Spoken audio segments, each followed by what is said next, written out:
So I just noticed the signs that you got from the river to the sea, Palestine will be free. What does that mean? Well, it's quite self-explanatory. It needs to be. Well, it's a little bit more complicated than that, isn't it? Because I guess what I mean is, how would that come about? What would happen to the Israelis, etc.? I don't. Seem like I'm trying to think of how to word it. Isn't it just as self-explanatory as the area of land? It's Palestine's land. Yeah. So when you say Palestine, which bit do you mean? Yeah, the Gaza Strip. So the Gaza Strip. The West Bank. West Bank. Yeah. That's it. I don't know. Is there another I part? thought it was self-explanatory. I'm getting confused now. I thought it was self-explanatory. What about either of you? Bullshit question. It's a bullshit question. Why? Well, tell me, why is it a bullshit I'm question? not fucking getting involved in this, but it's so like inflammatory. inflammatory. No, it's just really inflammatory. Asking what that sign means. Yeah. It's inflammatory. Why is that? I'm not getting involved. Okay. All right. I didn't say anything. I was just asking what it meant. Oh. Do you agree with the sign? Yeah, I agree. Yeah, of course. And what does it mean to you? Palestinians to be free, you know? Well, it says Palestine, so I was asking them which bit of the area. Yeah, the people that are being oppressed, for them to be free, you know? Yeah. Gaza, West Bank, them people to be free, yeah. Gaza and West Bank. Yeah, all Palestinians in general, you know, because we know that what's going on. All of them are being oppressed, so for them to be free, you know, it's nothing, you know, it's clear as day, you know? Yeah. Well, I was just asking them which bit of the land they mean, because some people mean all of the land, including the bit where Israel is now. And that's why there's some debate about, you know, what that means. I think the main message is Palestinians that are being oppressed, for them to be free, you know, and for everyone to live in harmony, regardless of your religion or whatever it is. Because historically speaking, we say Muslims, Jews, Christians have been living there for centuries, you know, living in good peace.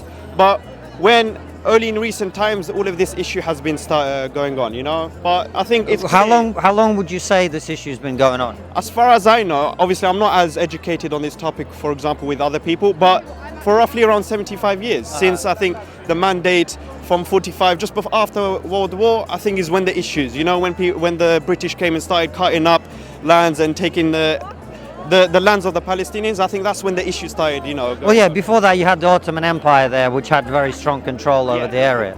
Yeah, that makes sense. Any attack on civilians is not justified, you know, regardless of whatever happened, you know. But I think the issue really what is the origin of this problem, you know? History has not started October 7, you know. We have to see the real origin of this was, as I said, 75 years ago. Obviously, I'm not as educated on this topic, but because what I see now is this whole issue is being portrayed as if civilization and history started from October 7th and onwards. But no, that's not the real, that's only a aspect.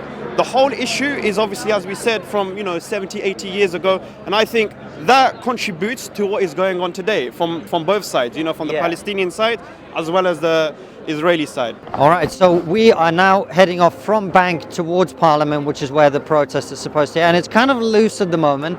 There is a lot of people here, but it's not jam-packed as we've seen at some other protests. We've had a few conversations with people, obviously. Very interesting takeaways. I mean, when you talk to people about what, let's say, from the river to the sea means, a lot of them don't really, you know, we had one group that said it was self-explanatory, and when I asked them to explain it, didn't really happen. Build a new workers' party, a socialist alternative to Sunak and Starmer for a socialist intifada. Yeah. What's a socialist intifada? If I'm being honest with you, I just got this at the stand over there. Okay. I don't actually know the definition of the word intifada. Okay. But, I mean... Do any of you know the definition of the word intifada? Stop bombing Gaza, that makes sense. What about that one? From the river to the sea. Yeah. And what does that mean? Well, it means it's to stop the Israeli occupation of Palestine. From which river to which sea? River Jordan. From The west bank of the River Jordan. from the Jordan to the Mediterranean Sea. Yeah. So does that mean that all of Israel should be, what is now Israel, should be Palestine, in your opinion? No, I personally don't think that. I think I'm definitely not the person to talk to about this, but I know that there's multiple strategies that people have come up with, like a two-state solution or one-state solution. I think ideally I would like to see one multi-faith state that is neither Israel nor Palestine. Walking with this protest, there's definitely a much younger demographic here than the March Against Anti-Semitism which we attended at the end of last year. That matches up well with the evidence which shows that young people are more likely to support Palestine than Israel in this conflict.